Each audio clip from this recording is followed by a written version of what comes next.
Осы қызымызды ақ жуып, ақтырып, қамалға келтіріп, қанатылға қаптырмай, тұмсықлыға шоқтырмай, анасының жоғылығын білдірмей, міне қызымызды өз қолдары менен шын үйіне ұзатып, күйеу баламызға аманат етіп атырған ағасы Әшірбайға сөз нөбеті беріледі.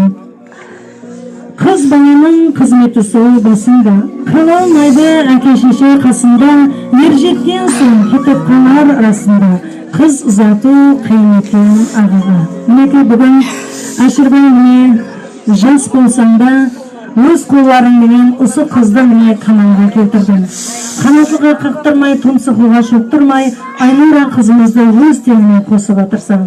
Әрбір шаңырақтан қызымыз, әрбір қыздың сенген асқартауы болады. Осы шаңырақта міне қызымыздың сенген асқартауы сіз болдыңыз. Бүгін міне қызымызды күйеу баламызға аманат етер екенбіз. Қарындасыңызға